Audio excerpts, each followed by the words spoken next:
안녕하세요. 한문쌤입니다. 자, 오늘은 사자수학 3차시 한번 보겠습니다. 먼저 단어를 먼저 보겠습니다. 자, 오늘 나오는 한자어 못 의자가 나왔습니다.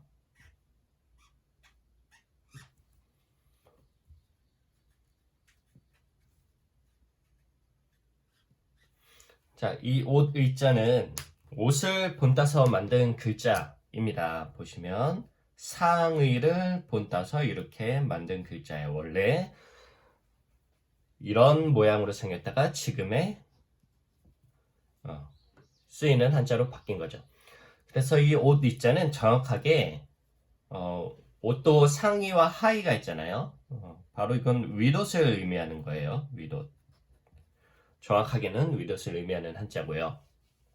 그 다음에 이게 붓으로 가면 모양이 이렇게 바뀝니다. 이렇게 바뀝니다. 붓으로 가면요. 그 다음에 옷 위자. 그래서 옷 위자가 들어가는 단어를 보면 뭐 의상 이라고 하죠. 옷을. 자, 그 다음에 다 배울 한자는 먹을 식.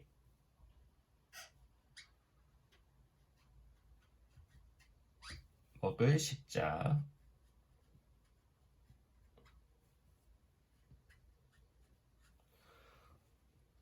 자, 이 먹을 식자는 이제 큰 솥단지의 모양을 본따서 만든 글자라고 해요.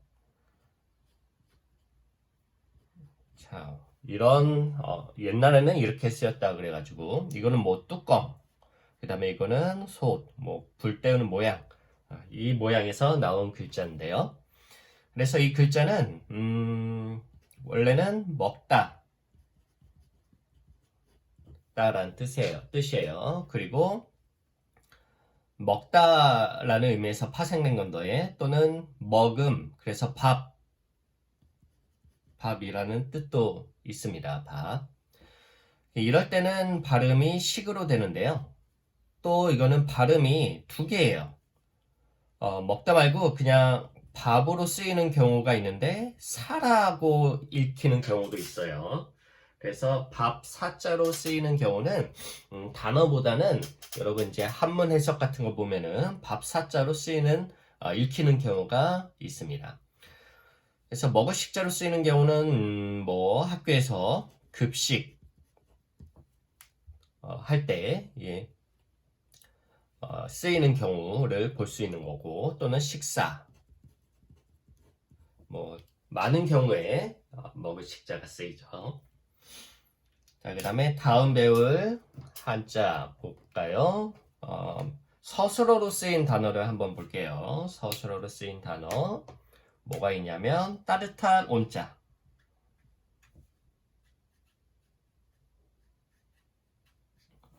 따뜻한 온.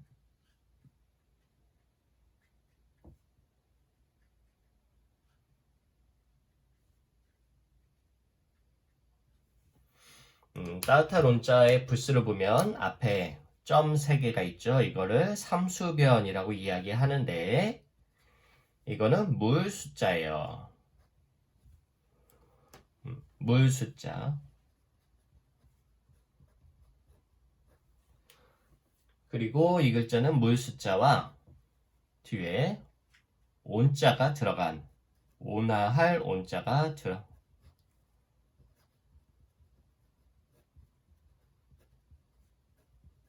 온자가 합쳐서 만들어진 글자예요. 여러분 이제 나중에 또 저희가 한자가 만들어지는 원리라는 것을 말할 기회가 있을 텐데 그 중에서도 이거는 그것을 이제 육서라고 해요. 한자가 만들어진 원리가 총 6개라 그래가지고 육서라고 합니다. 이것은 이제 한자가 만들어진 원리예요.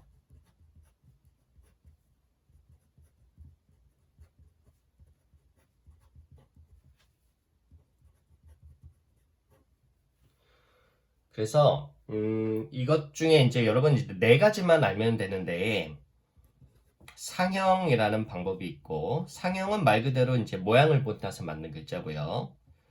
두 번째로는 지사라는 방법이 있어요. 지사는 추상적인 의미를 기호화시킨 거예요.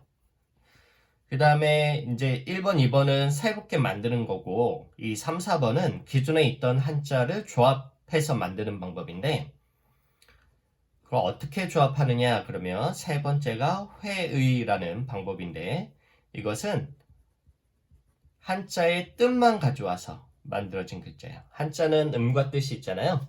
그 중에서 뜻만 취해서 만들어진 방법이 회의 글자라는 것이 있고 네 번째는 형성이라는 방법이 있는데 한자의 음과 뜻 중에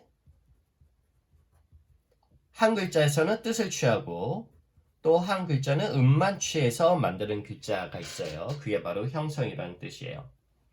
나머지는 뭐 가차, 전주 이런 것들이 있는데 전주 가차라는 것은 좀 다음 기회에 말할 기회가 있으면 그때 이야기를 하고요. 그 다음에 이거는 따뜻한 온자는 이 중에서 바로 형성 글자라고 볼 수 있죠.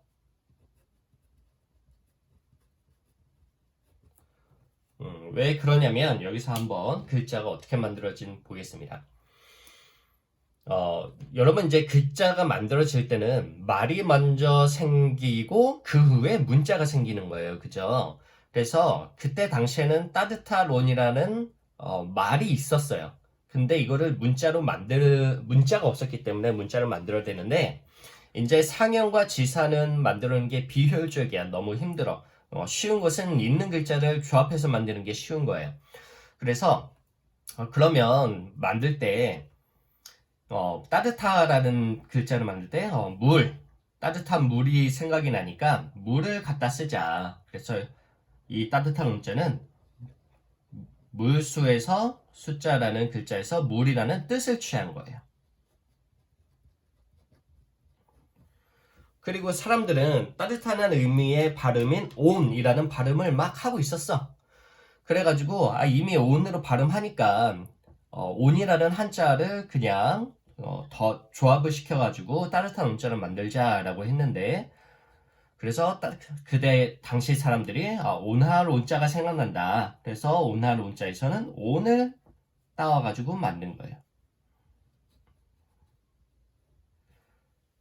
그래서 이 형성이라는 글자는 온할 온자의 온하할은 전혀 상관이 없고 온이라는 발음만 가져온 거예요.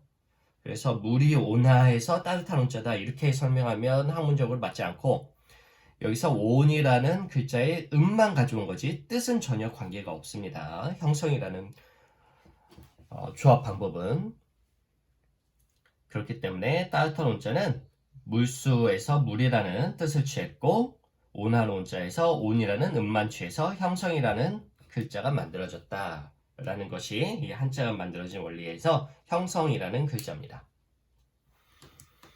그 다음에 배울 한자가 배부를 포자.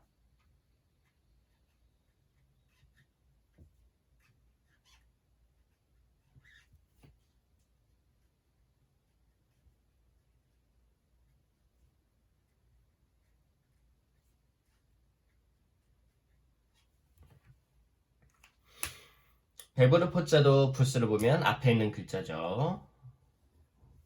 자, 이것은 먹을 식자예요. 그죠? 먹을 식자가 부스로 가면 이제 글자가 좀 납작해져야 되니까 모양이 이렇게 바뀌는 거예요.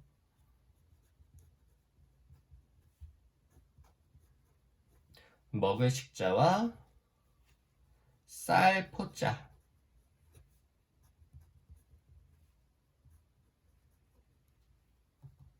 여기서 쌀은 먹는 쌀 말고 이렇게 감싸다는 의미예요. 그래서 마찬가지로 이것도 보면 먹을 식자에서 배부르는 먹는 것과 관련이 있으니까 먹다라는 뜻을 취한 거예요.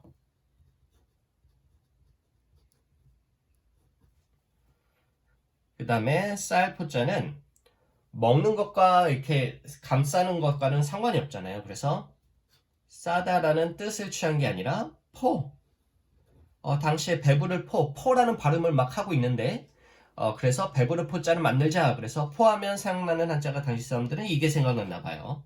그래서 이 포자 음만 취한 거죠. 여기서. 그래서 이것도 마찬가지로 이제 형성이라는 한자 만드는 제자 원리가 탄생하게 된 겁니다. 그래서 이것도 형성자라고 보면 돼요. 자, 그러면 단어는 여기까지 배우고 그 다음에 사자수학 해석을 해보겠습니다.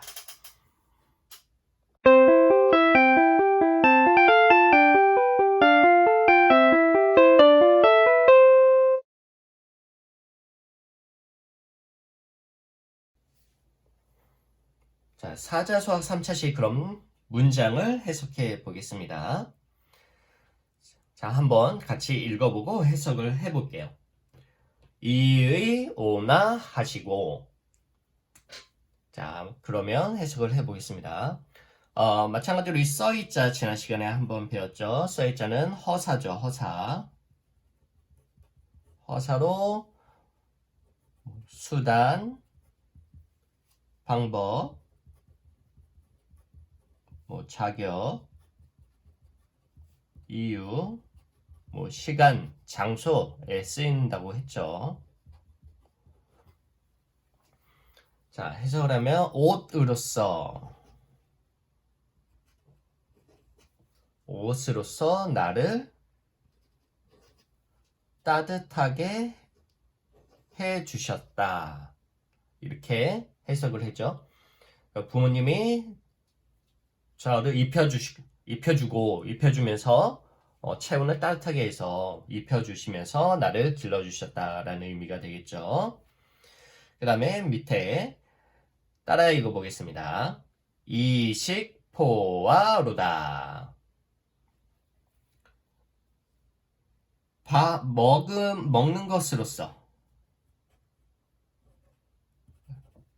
먹는 것으로서 나를 배부르게 해주셨다. 그래서 즉 먹여주고 입혀주고 하면서 자기를 길러주셨다라는 게 요약하면 그게 되겠죠. 그래서 이게 세 개의 문장을 배웠는데 처음에는 나의 탄생에 관한 거였고 지난 시간에는 어린 아기 어렸었던 자기를 길러주신 거였고 이거는 어느 정도 이제 크기 전까지 성인이 되기 전까지 자신을 키워주신 내용이 되겠죠. 그래서 단계를 세 개로 구분해서 부모님이 자식한테 어떻게 사랑으로 대했는지를 설명해 주는 거죠. 첫 번째는 태어나기 이전, 두 번째는 어린 아이였을 때, 그 다음에 세 번째는 성인 이전이었을 때 부모님이 자식을 키우는 이야기이죠. 바로 이것들은 왜 그렇게 했어요? 바로 부모님이 먹여주고 입혀주고 재워주고 하는 것은 어떤 조건을 바라는 것이 아니라 바로 사랑하기 때문에 이렇게 고생을 하면서까지 부모님, 자식을 키워주신 거죠. 그래서 이것들은 다 부모님의 사랑하기 때문에 이렇게 키워주는 거죠. 그래서 무조건적인 사랑이다 이렇게 얘기하잖아요. 부모님의 연애를. 무조건적인 사랑. 바로 부모님이 자식을 사랑하기 때문에 이렇게 키워주고 입혀주고 재워주고 한다는 얘기를 지금 3번에 거쳐서 이렇게 하고 있습니다. 자, 그러면 오늘은 사자수학 3차시 배워봤고요. 다음에 또 뒤 내용을 한번 배워보겠습니다. 자.